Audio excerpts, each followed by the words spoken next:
That's all right. I have an intro written that I might give a Oh, shot please here, but do. I'm, but Oh I, boy, we're gonna have to edit get this. ready. Yeah, it's gonna be rough. Yeah. Let's hear. All right. Hey everybody, my name's Eric Paulson. I play guitar and I sing in a band called Remo Drive. Today I'm here with Grammy Award nominated record producer Phil Eck. You've likely heard Phil's work by way of bands like Fleet Foxes, The Shins, Father John Misty, Built to Spill, Band of Horses, The Walkmen, Group Love, and if you're a real freak, maybe even Remo Drive. I met Phil in 2022 while we were making our record Mercy. Working with Phil is and was one of the greatest educational experiences of my life so far, and I'm grateful to call him a friend.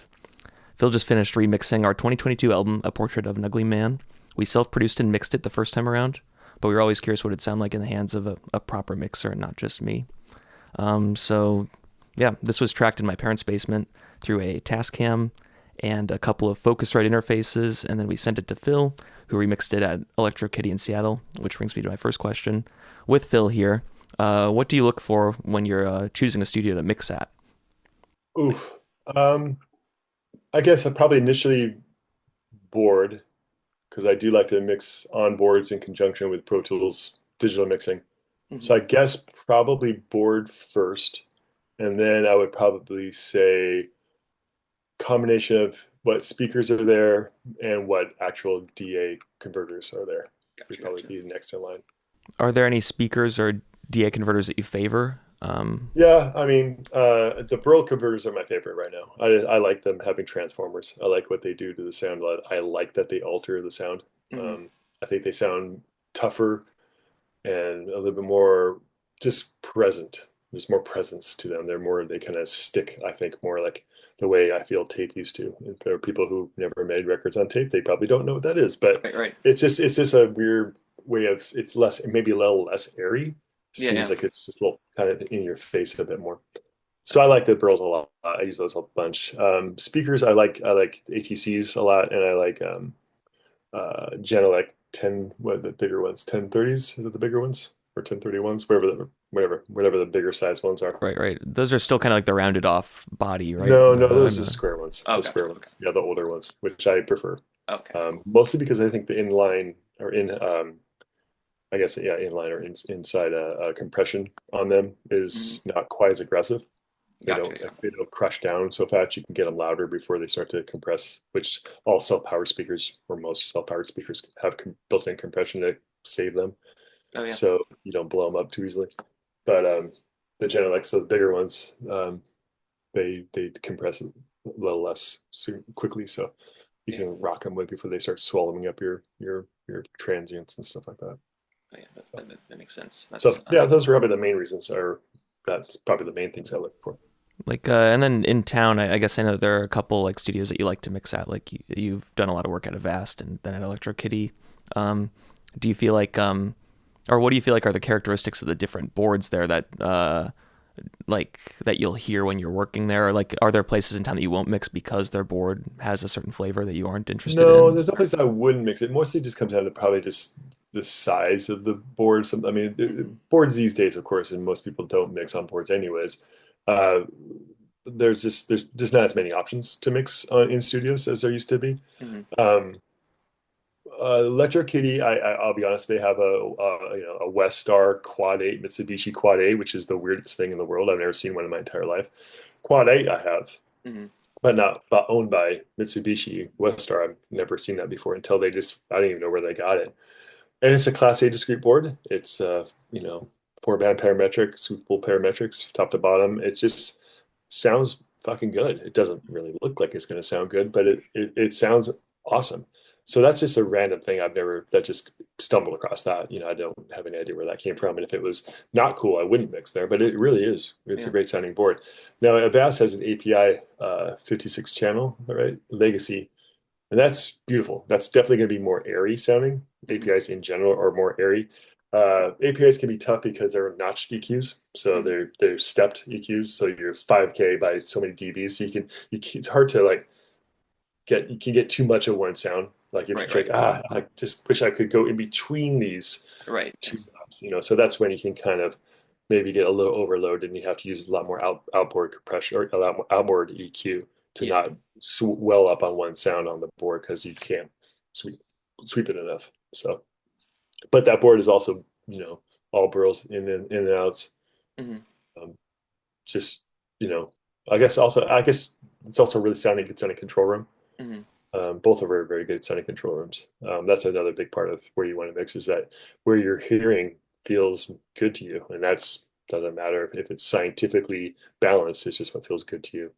Totally. Yeah. Um, and they both are. They both are very balanced rooms. So that's probably why I mix most of my records in both those rooms over the last 20 years. Is just they're very balanced and they sound cool and they're easy.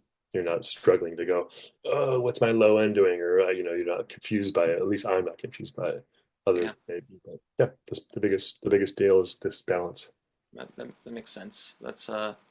I was gonna ask also, like, do you feel like you hear a difference when you mix out of the two rooms, or do you feel like it kind of like Yeah. doesn't really inform the final product, or do you feel like your No, yeah, Avast 100% does. mixes have like a certain sound and your Electric Kitty mixes have a certain sound, or I couldn't say that unless I did them together. yeah, yeah, The same record at the same time. right, right, Uh, if I mix both full albums in two different places, I could definitely tell it.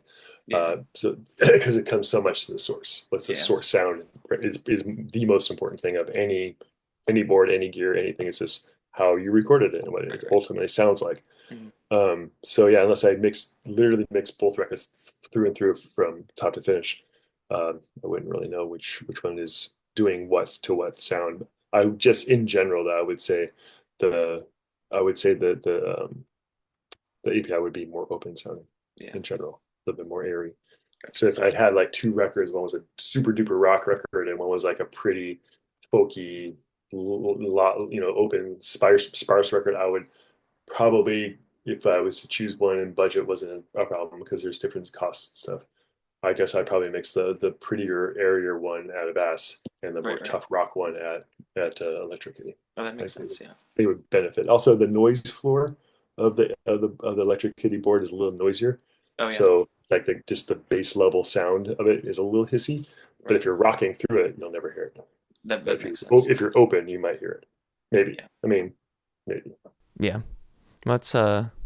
I guess are there ever because I know that this is kind of like a more of a modern thing where some people are trying to find noise and things like Noise. that. Yeah, yeah, yeah. That's do you ever feel like that's something that you find desirable, or is that kind of like do you have more of the older mentality, like which I think is also a good mentality, just clean, like make sure that stuff is I just like think I think noise for noise sake is a little bit of a young person's romance to what we as people who made records on tape never right, right, wanted. I mean, you right, got right, you got fired for making records that were tape hissy right, back right, in the day because that was not cool. right, right, And tape hiss on old records was there because that was just the technology, not right, because right, they wanted it. They didn't want it. right, right, But distortions and stuff like that, and just kind of random noises are totally cool. But to make things hissy or noisy because that you want to replicate something from the in your youth or what the Beach Boys or whatever sounded like to you.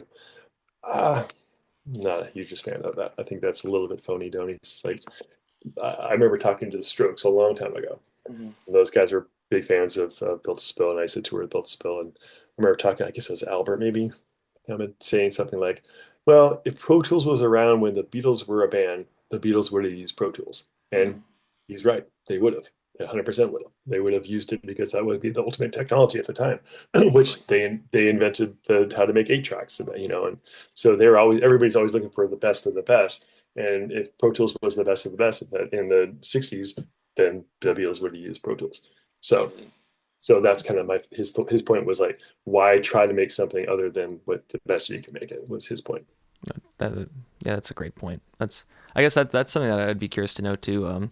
That like in your time making records, do you feel like artists' attitudes have changed throughout that? Do you feel like now there are more artists who are looking back towards the past than looking forward, kind of like than maybe when you No, started, or do you feel like it's I think that's always been about the same. yeah, yeah, I think that people are always romantic to things that they maybe inspired them. They're hmm, always romantic to what inspired you, yeah, musically, sonically, stylistically. That you definitely gear your songwriting sometimes and your general production ideas of your record you want to make based on ultimately what inspired you to write those songs or what inspired you to play music in the first place or whatever that may be. So I think there's always that goes to technology too. Like, oh, they did this way, I want to do it that way too.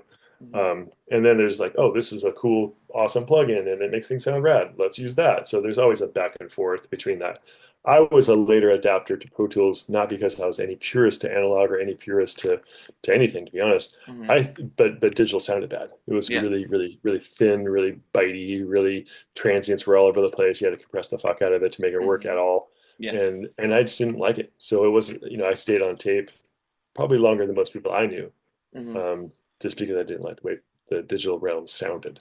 And you had to throw so many plugins at it to make it sound even remotely cool. And those plugins were terrible in like, early 2000s, middle 2000s.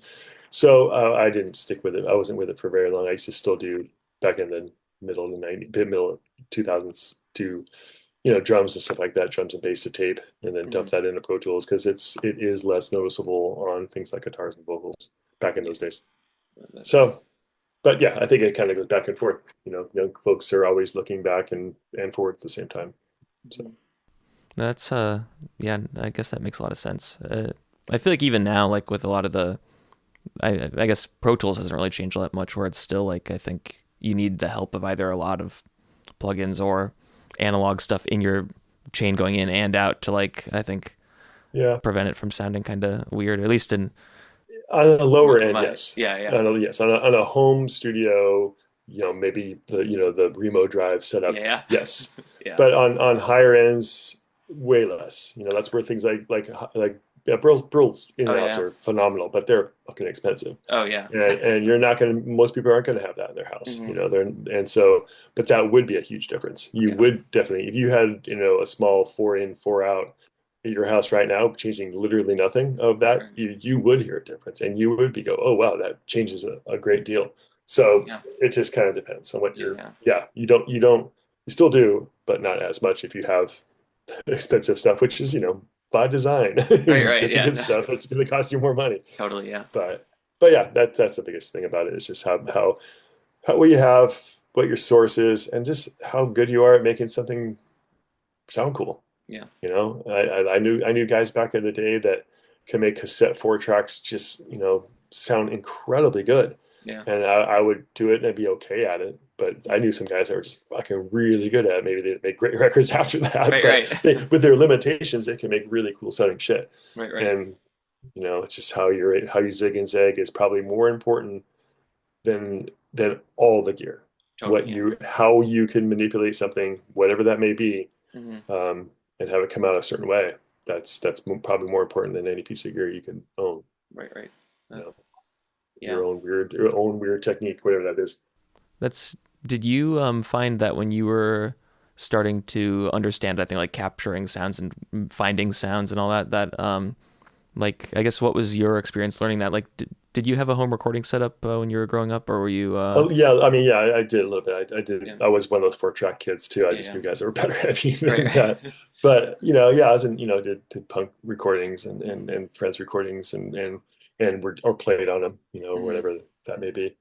Um, but they're coming for me right now, by the way. Oh yeah, I got the sirens are I gotta get out of here. And right, shut it yeah. and run. The Uh, audio is still going. You're just like yeah, freaking out. You're just like, I'm like packing. fuck, fuck, You, fuck. Yeah. not my house, not my Right, house, not right, my yeah. house. Not again. Not again. No Yeah. shit. Not when I'm zooming. Right, right, yeah. It's always when I'm zooming. Right. No. Um, Oh yeah. uh, what was the question? It was when you were like learning how to find sounds. Like, did you feel like that was like in your own like Oh, your own way of figuring it like out. yeah, near a home recording practice, or do you feel like you were learning Oh, like with like Jack when you were kind of studying, or was it more when you? more when it's Jack. I learned Yeah. more about like mic placement and maybe EQ, what I liked, what I didn't like, probably from Jack and definitely watching Jack and then the other couple engineer producer guys that I assisted back in those early days than I did probably at all because it was just kind of like yeah, I guess it was real. They were Right. real Right. recordings, but by real people who've done this a lot longer than I was doing it, certainly. So yeah, it's mostly that. It's like, Yeah. oh, he does this. That's cool to me, or that's not cool to me. Or when you move it that way, it just inherently will do that. It'll make it less bright or makes it darker or whatever. It just a couple of scientific things that you just kind of learn as you watch, and then from there you just start to doing what you think sounds cool and how you zig and zag towards any different sounds. So Totally. probably definitely watching the guys who were good at it before I did anything myself, that I learned that technique. Or yeah, just the A and B's of it all. Like, the microphone pointing more towards the center of the speaker is going to be brighter. It might turn way off axis, going to be a little darker. How you find that? And do you do that before you change EQ on the head, or which way do you go? Right. If the band likes it one way, start it this way, and then see where you go. Now I don't even ask you. Right. I just run out there and change it. Yeah, Yeah. you sit there and play, and I just look at the sound, and then you go good, and we record. Totally. Yeah. No, that was something that was really nice. Like, because we didn't this is more of a Mercy topic thing, but I guess when we were doing that, and I didn't bring really any particularly good guitar amp. Yeah, it was like no, you just use my stuff and a couple of your guitars and the stuff we rented. Yeah, and it was very cool to just watch how quickly you were finding like the guitar sounds and things like that too. Because it's like which way to change it. Yeah, because I guess that just the same as you though. You had a couple different sounds on your this last record I mixed that were like things that you would go towards. Like, oh, I'm looking in general for this one sound. I use this amp with this setup, and that would be your kind of picture you're painting, was with these different 4 or 5 different sounds I guess you had on the record for the most part. That's I think it was probably 4 or 5 sounds. A lot of it was the same guitar. I think it was that that Jazz Master that I brought with to the Mercy thing, the J Mascis one. Yeah, that's a good guitar though. Yeah, it is. That's I remember that we had that thing where it was when we were running it through the long cable run in the radial direct box. It sounded a lot better than when we just did the home run straight into the That's some good stuff. Yeah, that's when you have a whole bunch of big long chains and it sounds better than the direct in sound. Yeah. It's like getting altered in a better way by making it kind of worse. Right. Yeah. I know that now they sell cables that have I think it's like Eric Valentine sells them, the cables that have like a capacitor and like a capacitance control where you can change. Kind of control that how much is the ohmage is getting dropped basically. Yeah. Like to emulate like 100-foot, 200-foot cable run or something. Yeah. When I worked with Jack, Dino, he on those, assisted, hung out, watched on those in utero demos, Nirvana in utero demos. Yeah. Kurt had a big line of pedals that he was just fucking around with, like just phasers and small stones and just stuff, and maybe 1 or 2 different distortion boxes and just stuff, and just wasn't really doing anything with them except for kind of his main distortion pedal. And he was going to Jack's basement, I believe it was Jack's basement, and it sounded fucking cool, really cool. And I remember Jack saying, well, if you're not using these, let's just go from your pedal right into the amp, let's just cut this out. Way worse sounding. Way worse sounding. So we just put it all back in line, and that's what he recorded with, because it just all those, certainly not any true bypass back in the early 90s, but all the modulations that were happening along the way was really making it sound cool. So I remember that was a moment to me, like, oh, purity doesn't matter at all. Right. That was a moment of, you don't need to do anything. You just need to do what sounds cool. Right. And those small moments of realizing you don't have to, there is zero rules. There's maybe scientifically quote unquote better ways to do things, but none of that matters. It really just comes down to what your personal taste is. And if 500 pedals in a row and a 100-foot cable sounds cooler to you, do it. Yeah. Who cares? So. I feel like that's something like a lesson that I'm just kind of starting to learn now. I think from, I don't know, just working more on stuff with you, and I think also not. I think that's a good lesson probably for a lot of people who are like learning stuff through the internet too, where it's like the best answer is the one that just sounds good. And it doesn't matter at all. Whatever speaker you use, whatever microphone you use, you could say, yeah, that's beautiful. U47 Neumann is a better mic. It is a better mic than the 57, but maybe the 57 just fucking sounds cooler or is to your ear more, and you can make that sound what you want. That's all that matters, is what it sounds like to you. Totally. And gets across the idea you want to get across. So, like I guess I was telling you about microphone speeds. We were talking about speeds of microphones. Yeah. Because they were, just because they look like they're on the same plane and they're physically, as much as you can distance and measure them from the speaker, if you have two microphones on the same source, doesn't mean they're in phase 100%. They're probably still going to be out by, speed of sound. Of course, is speed of sound, but also like the slew rate, how fast it can process that sound to the cable to the recorder to your ear is going to be different for different types of mics. So you don't always know that until you start going, oh, and then it makes total sense. And then you just go, well, it doesn't matter if they're on the same plane. Just kind of move them a tiny bit until they sound right to you, or better to you, or whatever that is. So that was after we were talking about that. I was messing around with that a little bit, like just to try to figure out like what it is. Yeah. And that was definitely educational, because it was like I was noticing that like when they were in line, there was definite like phasing kind of going on. That was our comb filtering or whatever, and then like moving it around, it was a tiny bit. Yeah. Yeah. You can change it, and it could be like, we're talking centimeters at times, so most of the times, Yeah. Makes a difference. Yeah, no, it really does. Like, I feel like it's just cool how all those little details stack up to make like what just you kind of just accept as, oh yeah, that's a guitar, but it's like so many different like little things of to get it to just sound like normal. And or just what you want to hear. I've definitely used phasing to get rid of sounds. Like certain people's sounds I just don't think sound cool for whatever reason, or it has a spike in it I just can't get rid of. So I've messed around with phasing to get rid of spikes, to like deliberately have it phase as much as I can at a certain relative frequency. It has helped, just like I literally try to comb filter it on purpose to make it get rid of a certain sound. I've done that before. How would you like do that? You mean like with the mics during tracking, or that be like during tracking, like moving, like that just every time you hit that one G, it just blows up on my face and whatever, and I can't get rid of it. But no matter what we do to try to soften it or compress it or whatever, it's still just so I try to like do a little bit of this, a little bit of that to make it seem if I could try to kind of get it to go away by phasing, and then see if that's better or not. And I've had to be better. I've had to be like a different version of annoying and whatever, but I have had it work, to get rid of it. So that's something to mess around with too. But most of your guitar tracks on this new record are solid. I mean, I just found which one I thought sounded cool, and as I went, I would go, I think the 57 is better sounding than the SM7, so I would put them on different volumes coming out of the same output. Totally, and then just kind of just do that from the beginning. Like, okay, that's this one. I listened to both of them, because they weren't labeled as such, but I knew basically what they were. And just balance it and just say, oh, that's the guitar tone. And then I just do my EQ on top of that, or whatever it was that I would do on top of that to make it make sense in the song. So totally. Yeah. That's, I guess that's a good segue into this record. I was going to say, upon like first hearing this material, like what was your first impression, or like what did you feel like was missing from the original mix? What did you want to highlight that maybe wasn't highlighted? And like, had you heard any of this stuff prior to working on it, or was it?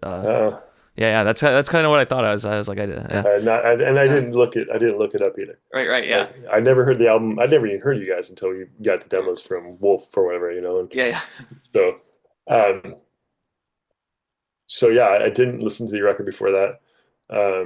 I didn't really care to listen to it beforehand, because it doesn't matter to me what it sounds like before. I'm not trying to emulate that. So that's not because I wasn't interested in songs. I just like, it doesn't matter to me, because I'm going to get it do my own thing to it. But when I listened to you, because you asked for your mixes to be in the session, so I can at least go, okay, this is where he started from, and this is the tracks I have. So I can at least A, B, and go, I don't know why this is happening, or why. Mostly make sure I also have the right tracks. Right. Like sometimes things get lost in something. I'm like, where's that?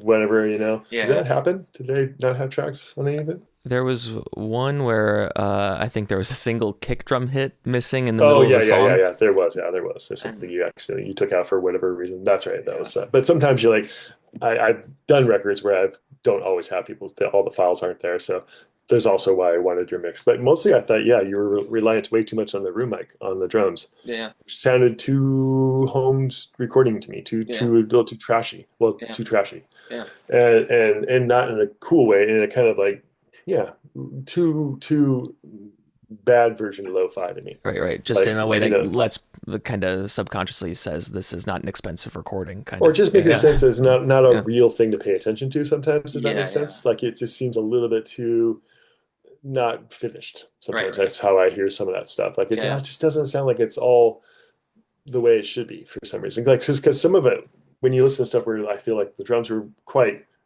home stereo or home recorded, Yeah. basement sounding, but the other stuff didn't necessarily sound that way to me. And all of it, like some Right, of the right. guitars sounded pretty fucking good. The bass Yeah. sounded fucking killer, Right, right. and the vocals sounded clear and nice. Whatever. So we made it seem like, well, something about this was done not all at the same time or something. You know what I mean? Right, right. That's how it felt to me. Yeah. So I wanted to just make sure, like, are these individual tracks, especially drums, are they cool enough to not have this room mic in there? And I barely use a room mic on Yeah. your record. And it's obvious, of course, that they're Yeah. Yeah. much closer sounding and maybe a little bit more, Just like punchier and yeah, clearer. punchy Yeah. and more listenable, I guess you could say, Yeah. or Yeah. No, whatever. But totally. Yeah. mostly that was it. Just like I want to hear what's there clearer. Right, right. So that's what I did. Yeah. Yeah. And I feel like that's a huge difference in this remix from the original. Is just the like the audibility of the drums in Yeah. general. Like the Yeah. because there's a lot of like detail stuff that Sam was just kind of doing intuitively that Like wasn't like race notey stuff. Yeah. yeah, where it just like that all in the original mix kind of just gets like washed out a little bit, and Yeah, it's I mean, it's all just like you only have so much physical space to put anything in the mix. I mean, it's not endless amounts of low end, endless amount of high end. It only has this thing that has to be spit out into a stereo file. You only have so much headroom, right, right. so it's being taken up by a good amount of room mic that doesn't have a whole lot of clarity. That's just physically taking up a lot of EQ spectrum, a lot of Hmm. sonic spectrum that Yeah. isn't necessarily adding anything you can grab a hold of. It's just a lot of sound, and that Right. doesn't help the mix, doesn't help the songs. Yeah. And the songs they're fairly long, or some of them they're ambitious in their outros, or Hmm. there's a lot of movement that you just make sure that people get it. Like they're kind of get knocked on the head. They understand why that transition happens. That's a Right, right. big part of the mixing. Make sure that the intro makes sense, the verses make sense as a transitional songwriting thing, that people Right, right. get why the song goes this way. Um, that's a big part of mixing, is making sure that people understand, listeners understand kind of what's happening Right, and right. why it's happening, what to focus on. This is Totally. pay attention to this, pay attention to this, pay attention to this, whatever that may be. Um, well, it's the songwriting, of course. You just make sure that if the guitar part really introduces the next part, Hmm. make sure that's fucking loud. Right, right. That you hear that. That's why that melody's there. Make sure that vocal is loud, because that's reintroducing this outro guitar part or outro vocal part or whatever. Right, right. So that's a big part, is really focusing on that and taking things out in the mix that don't help that, like room mics and drums. Totally. Makes it better, makes it easier. Well, that was I think like when I was mixing it the first time around, like because I was using that room mic so heavily, I was having to like really filter a lot of the guitars super aggressively. So there's like no low end and a lot of stuff too, where it's like Everything it's got pretty trashy and thin because of that. right, Yeah. right, yeah, where it's cool to hear, like especially like how like the bass tone, you making it like feel very very like Yeah. thick and like Yeah. Well, the bass has probably been, honestly, I think the best thing you recorded on that. yeah, It's that's really clear sounding and very balanced, and maybe a little bit busy, oh but yeah. Oh yeah, we but were but this and because of that, there was a two mics, right? One was a 15 and a 10. Is that correct? No. yeah, well I guess that it's all both on the same cab, I think, but it was we had, I want to say it was a Beta 52 for one of Right. them, like a kick drum mic, and then the other one must have been a I can't remember. It may have been like a Shure KSM, like one of Yeah. those. I feel like the one that was not called low, which probably was a Beta Oh, 52. yeah, yeah, I think I used the one that was the Beta 52 less, yeah. because I hate Beta 52s. But That's fair. I Yeah. didn't know what it was, but it Right, just right. didn't sound as Yeah. clear and as punchy, and it's all of them are somewhat distorted. Right, right. So it really, I didn't have to do any compression to it, because distortion compresses it already. Yeah, So yeah, when I just kind of blended them the way I liked them, and put some EQ on, probably some mid-range push to make it a little bit more focused. yeah, yeah. And that was really what I did with the bass, because the bass was just good sounding, really Yeah. good sounding. Dang, that's cool to know. That's because yeah, that's something that I struggle with a lot in mixing is Mm. bass stuff, especially when it's It's not tough. distorted or something. Like Yeah, it can float around. It can wolf out on you. It can There's always parts of a neck that are, you get dead notes, you get Mhm. wailing up on certain frequencies on certain notes that just blow your head off, and you just, oh, fucking hell, you have to, compression sort of helps it, but you really end up doing this like bullshit. Like, back in the day, what I would do would be duplicate the track or literally track it from one tape out of the tape machine to another track. So I had two tracks like on Mhm. tape if I didn't have a bolt, Right, right. and I would EQ the one that drove me like fucking nuts on to only sound good in the one note that I need it for. Right, right. Like I just need that fucking A to not fucking sound like shit. So I would do that, EQ it to make that sound clear, and on the other one, EQ everything else to sound cool, and literally mixing, turn them on and off. Wow, that's yeah. Like on the board, like Totally. analog style, Yeah. it'd be like do, do, do, do, do, do, do, do. That's That's how you do it. Oh man, that actually brings up a good question too. Is like back in the earlier 2000s or whatever, like were you doing a lot of like group mixes on the board, or were you always kind of more of a like I guess Spread it it was out. automation in the picture where you would Oh be yeah, yeah, yeah. like Automation's been around my world for since the '90s, early middle right, right. '90s, middle of '90s probably. And has it been good the whole time, or did you feel that it was like improving kind of the As far as the automation on boards have been this basically the same thing hmm since the fucking '80s or whatever. I mean, right, right. it takes no memory to do this shit. It's Yeah. the easiest. Like it runs on DOS. It does. I mean, it's on a floppy disk somewhere. Like even like automation on SSLs, which were super powerful Yeah, yeah. and in the analog world and really did cool shit. And people like, Chris Lord Alge and Tom Lord Alge and Brendan O'Brien, all those guys made their world on those on SSLs and probably still use them to some extent.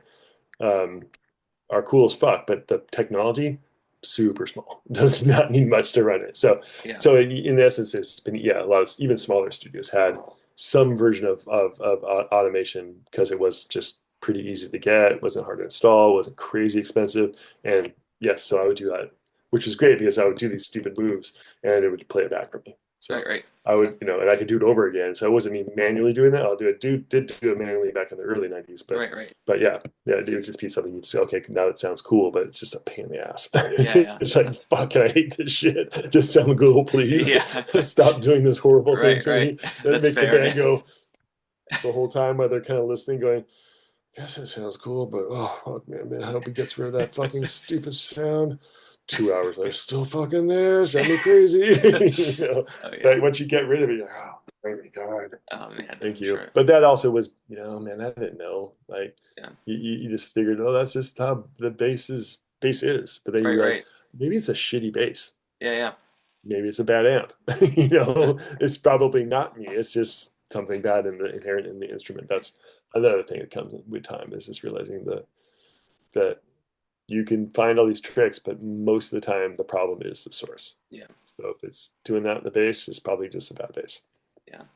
or That's needs new strings or needs different cab or needs something different in the process to eliminate this issue is not you fucking up. It's just the or maybe it's the room it's in, but yeah. probably it's the source. Probably it's Yeah. the actual instrument itself, which is why we always switch guitars before we did anything else. hmm Like one amp, usually mine, hmm and we just play it. Try four different guitars until we got to the Les Paul or whatever the hell we used. Right, right. Yeah. Uh, but nothing, very few things would change except for the guitar. And then you go, Right. aha, okay, that's where we start with. And then you maybe add the delay or fuck with the this and that, but the Yeah. general tone comes from the source first, and Totally. then you Yeah. go from there. So That's. I guess. Did you feel like there was a point in your career where you like had that kind of like breakthrough where it was like where you were paying more attention to, because I feel like probably a lot of people start with that, like where they're like before they know a lot about recording technology that they are just going to focus on capturing like a sound, and then yeah, like as you I become think more aware of equipment then you might be yeah, where you and just tweak actually more. more. I think it's just the more that people had, the more as we age, we acquire more things in our lives, of Mhm. course, and not just knowledge, but just physical stuff. So I think it's when I had a couple different guitars to fuck with, and maybe a couple different amps to fuck with. Mostly guitars, I guess. Yeah. Drums certainly too, but back in the day, we definitely didn't have multiple drums to fuck with. We Right, just right. like tune them as best we could and we go with it. Yeah. But you're more inclined to just fuck with EQ and stuff on drums and maybe other things, at least right off the bat. hmm So it definitely wasn't until I had another more options than just one guy coming in. I got to record what he's got. to realize that, yeah, the source matters a whole lot. And if you have those options in front of you, then the process is going to be a lot easier than just only recording that guy's Marshall 100 lead with a rip off, Les Paul. And Right, right, and it sounds woofy and weird. And you're like, oh, cool. right. Great. I Yeah, don't know. That's what it is. And you hope that it sounds cool. totally. And so, yeah, it wasn't until I realized that there's other that the source, multiple sources in the studios is so important. I didn't know that until I had those options in front of me. Yeah, I I mean, I guess. knew it, but I didn't get a chance to do it. Yeah, that's fair. Where you just Yeah, like having the the ability the to resources. audition Yeah, things. Yeah, yeah, the that's resources. Maybe the more time. I mean, it's to make records. Whereas, you know, go, couple right, guitars, drums, bass, scratch vocal, play your song. right. Maybe cut a guitar solo on top of your rhythm tracks that you just played. Do with background vocals, maybe a tambourine song done. And Right. that's we did that forever. So Yeah, you just hope that they showed up with something that made that work. it's So Do you remember what the last record that you may have made kind of in that way would have been like, or like just would have been like in probably in the the late 90s? '90s, Yeah, late '90s probably would have been something like that. I don't know if it yeah, would have even been a record. yeah. Probably would have Just been like like a single or something like that. right, And it's right. been a good while since I've been in a situation where I didn't have a little bit more time, a little bit more resources. Yeah. Sure. So. Do you feel like there's like are there bands that like you feel like could do that because at a certain point they just have their sounds dialed in Sure. like Yeah, and then sure. they like Yeah, there's bands that do that, or can still yeah, do that, that just sort of sound like they sound, whether you like that or not, but they don't, their records are pretty simplistic, right, or right, I guess you could say bands like the Strokes, right. they kind of set up and went. There Yeah. wasn't a ton of overdubs. The guitars all kind of did their thing, and Hmm. his vocal performances were, certainly overdub, but they were mostly kind of a live performance of that, and songs just happened to be really good, Yeah. and the tones just were what they wanted and what they sounded like, and Yeah. they kind of had a career out of it. I don't know if you noticed that, Right. but They've gone well, on to be yeah, you don't need a lot of stuff if your songs are great, right. and if you're true to what you're trying to do. Right. Like certainly done records that are stripped down that I wish weren't as stripped down. Yeah. I've done for various reasons. I've Hmm. done records that are extremely built up that I wish were not as built up. Yeah. For these are all dialogues you have with labels, management, bands. You don't Hmm. always, as a producer, you don't always have the it's my way or the highway. It is a collaboration. You have to go with the process, and you can certainly guide it as much as you can, but at the same time, you are there to you are hired, Right. and you can also get fired. So Totally. Yeah. it's a collaboration process. But yeah, there. I mean, if you're a ripping band and you sound killer and your tones are awesome and you just know what you want to play and how to make that come across to the best that it could, yeah, then you definitely can make a record without having to do a bunch of stuff to it. Yeah. Like you could, if you had this record has a good amount of movement to it Hmm. that but you're the only guitar player. Right. So of course, there's no way you can't just show up and play that record, Right. because there's too many overdubs. But if you had Right. another guitar player Right. and you really sat down and thought it through about who takes over when and where, Right. maybe you could get 90% of it live-ish, you Totally. Yeah. know, you Yeah. know, and have it still come across damn near the same. Right. That's one thing that I think like hearing this record again, like in the remix and all that, like that had me thinking just and appreciating like older music too, where it's like for me it took a lot of like recording to arrange the guitars and stuff like that, like to kind of like just playing something and be like, no, that's not the right part, and then like Right. but then like thinking about like bands like the Beatles or the Rolling Stones or any just great bands from the past where they didn't have that, where they're auditioning their ideas and listening to them back and all that, they just were intuitively playing and arranging that way, or it's just that's so impressive, like thinking about I don't know people who are just making these arrangements that a lot of people like myself look up to or whatever, and then but they were Yeah. just like us watching that Beatles documentary or something, watching Paul Playing it. McCartney Yeah. just Yeah. just like knowing what he's looking for in the room like that, and I being able guess to that judge that himself too. Yeah, just that's also this comes with the process of technology. You didn't have the luxury of doing 500 takes of things and keeping all of them, Yeah. or you just couldn't do those many tracks. Right, right, There's no way to do it. right, So you had to write songs and you had to make melodies and you had to be a talented person, but you also had to think, well, I only have 4 tracks. right, right, We could sub mix things together, and there's a process of bouncing things down. But in essence, there's not a million parts that we can all play. And they wanted to be able to go out and play a song live and have it seem exactly like it was, or as much like it was as the recording as possible, just because that sold records too. That was like, this sounds like our song. And right, we're right. not, they didn't want the crowd going, Yeah. What this is doesn't this? sound Yeah. cool. Yeah. Yeah. But technology drove that. And I think that is one thing that you can get lost with in the world of modern recording, Hmm. where you have to be true to there's too many times people throw too much stuff at it because they can, Right. and that can be a detriment to the songs, Right. certainly. And that's what's good about your record that you did is that, and I guess you could say Mercy too, but certainly one that is mixed, is that there's just enough of the grandness of the overdubs to make those outro parts that are big as fuck Hmm. go there Right. Right. and not feel empty. Hmm. But the rest of the record, there's not tons of overdubs. There's just a couple of complementary melody lines to vocals, or a couple little things in here and there. But in essence, it's just kind of what you would hear if you went and heard this live. Right. Right. No, yeah, it's definitely a rock band kind of Yeah, record, on purpose. Yeah, yeah. Yeah. Kind of I mean, you could go there, say it's a bit of certainly a bit more of a concept album in that regard, Yeah. but regardless of that, just the structure of the songs lent themselves to being quote unquote 4 guys in the room. You know what I mean? Totally. Yeah. Even though there's 3. Right. Right. Four guys, two of them are me. That's Yeah, the. 4 guys, and both of them are named Eric. Right. Right. 2 of them Yeah. are named Eric. Yeah. Anyway, It's but yeah. So, yeah. but in general, you did a good job recording it, and I think you did. I think there was the hardest technical thing on your record was the vocals. Those were the Yeah. hardest because there was no compression on it. That's really, really hard to make that not sound weird after the fact. Right. Right. And I do lots of compression going in Hmm. for certain. I definitely do, and I definitely do it on the way out. But when you don't get it in, it's somehow harder. I don't know why. Yeah. I don't know why mixing compression after the fact, at least to me, is harder. I guess because I could direct performances to compression. Hmm.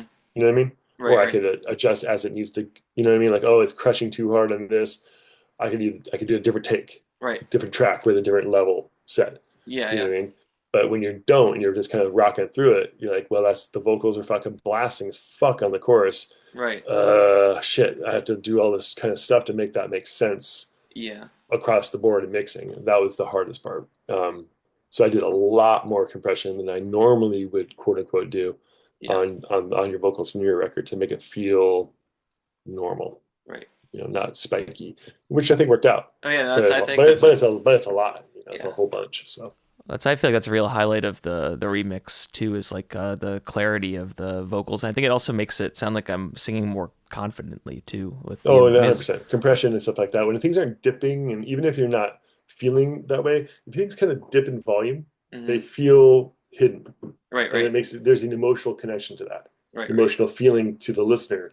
This is what I'm talking about. You have to present it to listeners so they understand it. Right. Right. There's weird psychological things like they feel. Why does it feel that way? Like, why does it Right. feel like that person's kind of, even if they aren't actually doing that, it just gets swallowed up in the mix. You know Yeah. what I Yeah. mean? And Yeah. it gives that impression to the listener that there's some shyness to that, Right. and that's not usually a good thing. Right. Right. That's that makes people kind of go feel uneasy, and it's only that because I've done this forever and ever and ever, and I've felt it and fixed it and have it not feel that way to myself.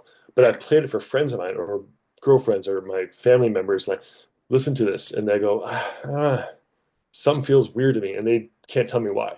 Yeah. Like, but it can be little things like, why are the vocals doing that? Then I'll finish it a different way and play it to like my mother. My mother's really good at this. Yeah. Yeah. And she'll go, oh, that feels, what's different? Did you re-sing it? I'm like, no, Hmm. I did this stuff that you don't need to know about. Right. Right. Yeah. Those things are real things, those are real connections that people sometimes don't always think about, Hmm. that these weird little moments of um, mixing things that don't feel complete to people Mm-hmm. is a real psychological detriment sometimes to Oh your yeah. actual end product of how people respond to it. Like Totally. the room mics being too much, or Right. Right. and then on top of the vocal dips, like maybe that's one of the reasons why people are like, Right. Right. not that it wasn't a pop punk masterpiece number Right. three, Right. Right. Yeah. you Yeah. know No, that totally. that maybe there's other reasons. I mean, Yeah. what Yeah. I'm saying, but No, totally. That's no. I feel like there. I've been thinking about that a lot, even just with like things like guitar playing too, where I'm like, it's easy to forget sometimes that like when you're playing a song or something that like people who don't play music aren't hearing G, yeah, D, C, they're hearing like yeah, yeah, this sounds like somebody running through a field of flowers or so. It's like yeah, they're having a yeah, totally different experience than like yeah. which Than is you as a player, yeah. yeah, where Yeah, it's but that comes with being a producer. right, Like that's right, why there's such a thing as a producer, is be able to help that be filtered, or help that be explored, or help that be diminished, or whatever that may be, hmm to help third party listeners get what you're trying to do as best they can.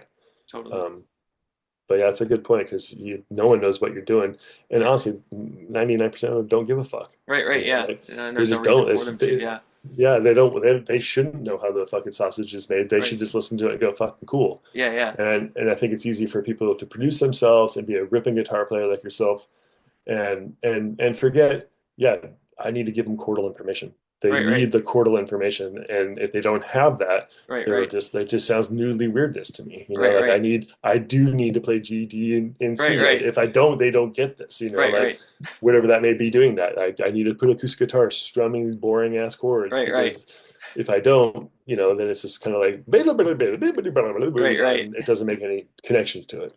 Totally. No, that's something I've been like thinking about a lot. Like I think just oops from like working on some new music and all that, where it's like trying to play guitar in more of a like a way that isn't informed by me loving and studying guitar for a long time, where it's just like trying to like remember what did I think was exciting before I knew any of Yeah, like yeah, what's going on, yeah. just like or yeah, and I feel like the same for like because I'm sure it's like with recording you kind of develop your taste for like what you think sounds cool and what you think Yeah, yeah, yeah. especially as you start to understand more of the technical stuff too, but then like remembering like when you're at least maybe you have this too, and maybe we actually talked about it, but like I feel like there's like for like if you're interested in recording and sound and all that, I feel like there's oftentimes like a first record that you hear that like Right. makes Got it where you you're into like you notice like that sounds different. right. That's, I guess, was there one like that for you? I forget if we Oh, I'm talked about sure that. there was. There's probably been so many of them, Yeah, where it's like, oh, this is better than the other contemporary band of the same ilk, yeah. and Mhm. why is it better? And but that is why I started making records. I Mhm. mean, I didn't go into music and stuff to be a record producer at all. I didn't Mhm. even really care, to be honest with you. I knew of like the heavy hitters. I knew of George Martin and stuff like that, Right, right. but I sure. I mean, I Mhm. just grew up in Bremerton, Washington, and my friend turned me on to this label called Sub Pop, and I didn't know a damn thing about it. And he knew about it from his friend, and I started going to Seattle and buying records. And it turns out that a lot of these records were done by this guy Jack Endino, and Mhm. I thought they sounded really cool and clear and big, and not always, but most of the time. And Mhm. there's a couple other guys in town that made records that sounded different, Mhm. but maybe not as cool to me. So I Right, right. go, well, these are both the Screaming Trees, but why does this one sound this way and this one sound this way? Like, huh? Like I didn't really know what that even meant. And they're like, oh, they're different studios. Like, yes, I don't know. And Right, you right. start kind of diving into those moments, and then you're like, yeah, you start paying attention to kick drums, or I don't know, just Yeah. the bigger packages of sounds and why they sound that way Yeah. became very intriguing to me. And that's kind of the only reason I even became a record producer, besides just wanting to get out of where I grew up and move to Seattle and go to the Art Institute, which is terrible, but it was an excuse to get out of it and just go, I'll just try this. I Right. like music, I like guitar, I play in bands, I like this stuff. Well, maybe I don't know, what's this other producing recording thing? I don't know exactly. I mean, I knew, but not really, not on any big scale, other than people do it and I've done 4 tracking, Right, right. So yeah, it was, and then of course, I ended up working with Jack, which was a whole different story. But those were those moments of kind of like late 80s Seattle music was Soundgarden and Nirvana's first album and things like that. We're like, oh, things done in this city right across the water from where I grew up is cool to me and Hmm. sounds cool to me and cool shit's happening. And that didn't seem like that before. Like things weren't that cool, or I knew about some bands, but I didn't think it was that cool. It Hmm. wasn't like, wow, I'm gonna go move to the big city and be around this cool shit. Like, just didn't seem as cool to me as LA or New York or London or real cities were. Right. Um, so yeah, it was those moments of going, there's good shit happening over there, and I actually genuinely like this. It's not me kind of like, oh, well, it's better than the other crap I've heard. It's not Queensryche or Right. whatever. Right. Yeah. Yeah. Uh, it was other local things that made me go, oh, this is the way you can do cool shit and be true to what you believe in and live in Seattle, Washington. Well, that was cool to me. And Totally. and that was the first time in my life I felt that way was those early wow. Was those early did you hear that? No. No. Okay, this is really loud in my headphones. Oh yeah. Oh yeah. Just like a. Got a text. Yeah. Oh, yeah. um, but that was the first time I don't know if it's a specific album, but that was the first 88, 80, 87, 88 Seattle music kind of made me go, oh, it's not just fucking noisy punk rocky Black Sabbath, which is cool. It was actually felt more connected to who I was, like punk, Hmm. pop, Hmm. metal. So Right. Right. that's Nirvana, like that stuff made me go, oh, that's cool. Right. That's me. That's what I am. That's who I am. And Totally. so that was my connection to feeling like that there was a moment of paying attention to just more than just liking the music, Right. liking the Right. whole package Yeah. was a different thing. So Do you feel like there was like because you assisted on Bleach, right? Or you no, were that was no? before my time. Okay, No. gotcha. That I just was worked. I was in high school then. That was one of those records that was like, oh, whoa. But right. no, Right. I worked with Jack on a bunch of stuff in the 91 to 93, I guess, Gotcha. is when I worked with him. So Oh, from the in just utero from demos and the like. yes, Yeah. in Okay. utero demos was stuff that he was working with that came out on a box set. It's called the WOM Hmm. recordings, which is word of mouth, which is what the studio was called at that time. Hmm. Um, but it was just full on demo, like full on just them jamming. They're the biggest band in the world, 1992, I guess. Hmm. Like they're huge and they just wanted to go in and demo. And maybe they were going to work with Jack on In Utero. I don't know if that was a conversation of them going backwards, not backwards, Hmm. but working with Jack again. I Right. think Right. that was Yeah. maybe part of the conversation. Right. Right. They ultimately went with Helping Me, but Hmm. um, yeah, so I didn't do anything. Nothing that I did was like big records released with them under with Nirvana, but I worked with a Right. bunch of stuff around Right. that time, like right transitional grunge transition from the Seattle music to like the biggest thing in the world was Right. Right. right when I just happened to be right out of high school, Yeah. and, That's super cool. and so that's how that went. But no, I honestly with my stuff with Jack was I ran cables, Right. and Right. every now and then would help him on the board because that was not an automated situation. It was just like Right. a board, and he always had those little lines on the board, little pans you had to do, and Hmm. so sometimes I'd run the board with him on mixes on a few things, but mostly I just ran cables and headphones, and sometimes ran the tape machine that he was wherever he was at, but mostly I just watched. And I remember him asking me to build him a de-esser. I was like, Hmm. and he went to the store. I'm like, I do not know how to do this. Like Yeah. side chain to EQ, fuck, from the source to a compressor. Okay, I'm just gonna go like this. And he comes back and he goes like this. And I go, noted, write that down. Yeah. Yeah. But he was super cool about it. But he Yeah. was Yeah. like, that's completely wrong. Right. Like that's not Right. how you do it. But I learned how to make a actual de-esser with compressor and EQ sidechain, and I'd never Yeah. done that before. So Yeah. or just yeah, EQ placements or EQ and mic placements and stuff like that. Guitars where I learned from them, but Yeah.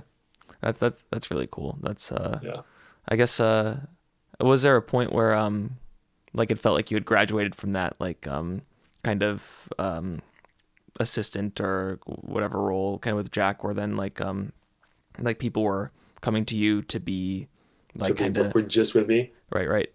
Yeah, yeah. I mean, Jack, I worked with Jack, this guy Rich Hinklin, who's the owner of that studio, word of mouth at the time. This guy Chris Hanzik, a few other guys. Basically, I assisted kind of anybody who walked in the room. Mm-hmm. And back in those days, if an artist would call a studio to make a record, at least this particular studio, if they didn't either bring in their own person or request somebody, you just got me. That's Yeah. just how, I mean, I wasn't employed by the studio. Actually, nobody was. We're all freelance, but I Mm-hmm. was associated. So I did a zillion recordings of just whomever. Yeah. It could be a Grateful Dead cover band, which it probably was, Right. or some sludgy metal band, which it Right. definitely was. Right. Right. Um, and I didn't know who they were. They knew who I was. I just did the best I could. And some of those things blossomed to other things. Mm-hmm. Most of them were just like one-offs and thanks, man. Right. Right. But when things got really, when this city got really busy with bands moving here and grunge was taking off and every band that I knew was on a major label, everybody was off doing their thing. So was Jack. He was off Mm-hmm. doing his thing. So a lot of artists would call up in the studio and request Jack, but well, he wasn't around. And he was like, "Oh, work with remember my assistant or remember that kid, the intern kid Phil, work with him." So I Mm-hmm. got a lot of gigs just by him being busy, Right. Right. and then it just went from there. Like Built to Spill stuff. I was only 22 when I did the very first Built to Spill Oh. record, Oh. and Yeah.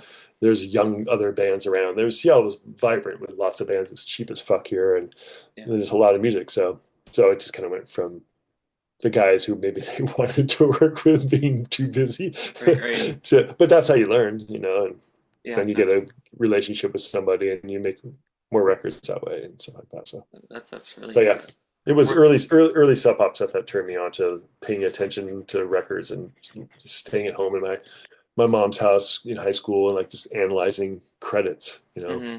back credits of records and physical. I just put my headphones on and I just had like my listening for that day. And it wasn't just Sub Pop stuff. It'd be SST stuff in LA and, Yeah. Cruise Records and Touch and Go and all Mm-hmm. the big heavy bands labels from the late 80s, early 90s that I would be just digesting. And, some of them would sound kind of okay. Some of them sound amazing. Like some Steve Albini records sounded amazing and some of them sound, oh, not so good. Right. Right. Yeah.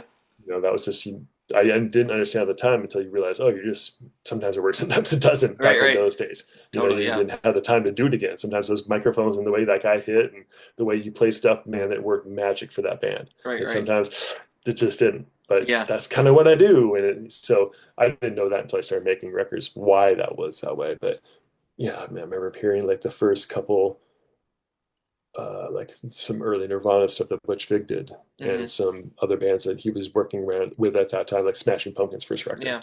and being like, "Whoa, who's this dude in Madison, Wisconsin, recording these bands that sound fucking rad and Yeah. different, Yeah. like reverby and maybe roomy or Yeah. whatever, but super present, like clear. Yeah. Oh, that's cool. That's like, who the fuck is Butch Vig? What the Yeah. fuck's that guy doing? And so that was a big deal because those were all, guys who are not that much older than me now Yeah. or older than me at the time. I mean, Right. they're Right. 5, 6, 10 years older Yeah. than me at But the it most.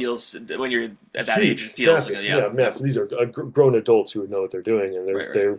I should pay attention to them. That's what it felt like. Yeah. So Yeah, totally. That's yeah, Yeah. I guess like now, do you feel like there's are there ever like production issues like that, like what we were saying about somebody hitting and it affecting the recording in a negative way, like in the Steve Albini right, situation where it's like right, sure. They could do a sound, but the way that person performs doesn't work with the sound you're trying to develop. right.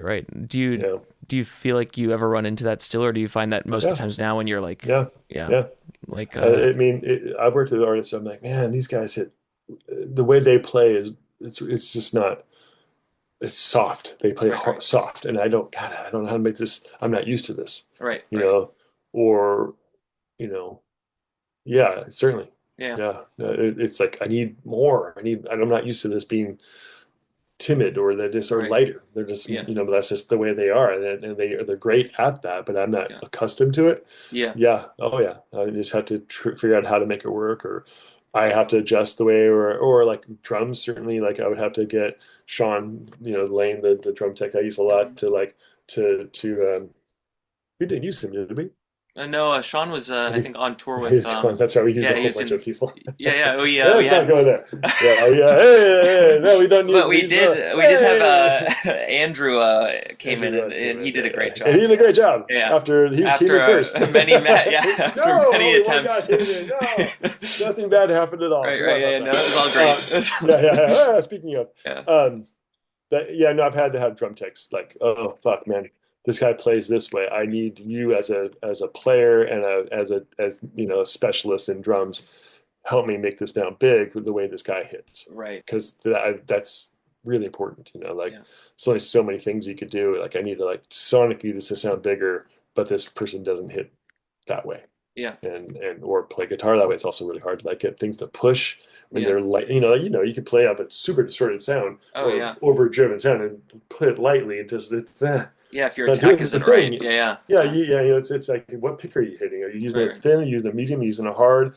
What's your gauge string? All that shit, Right, right. comes down to then how are you pushing it through? Right. And if you've got a sound that sounds killer, but when they actually perform, they sit back. Right, right.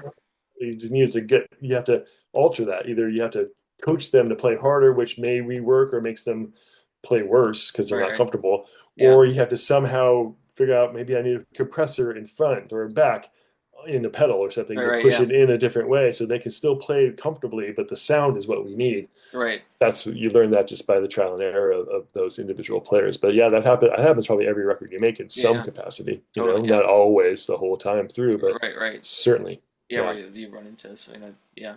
That's Yeah.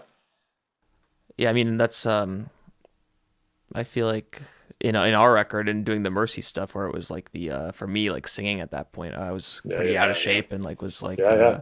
like just not yeah, that's or that was a good reminder to stay practicing and to stay, like or it's just Yeah. like Yeah. You can't just show up and just jump on the mic and be great. right, right, You yeah. know, all the people you think are effortless are not. Right, right, They yeah. work their asses off to be good at this, and yeah, I think when you as you make records, as you age making records, as you age writing songs and Hmm. recording, you realize that it's not as romantic as it is. It's a fucking lot of work, Right, right. and the more you do it, the more you learn, the more you realize I have to practice all the time. Oh I yeah. have to be ready to go all the time. Yeah.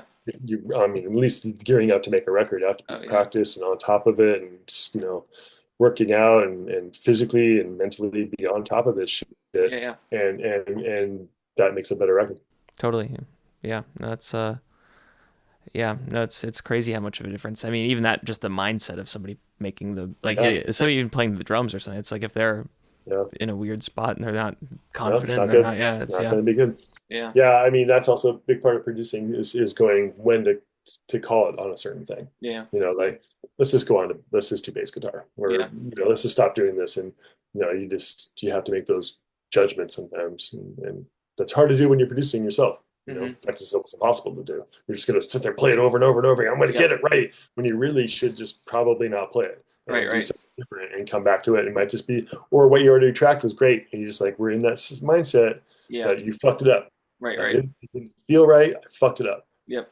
So it's terrible, and you fucking play it 1,000 a million times because it just doesn't feel right. It has to feel right. Right, right.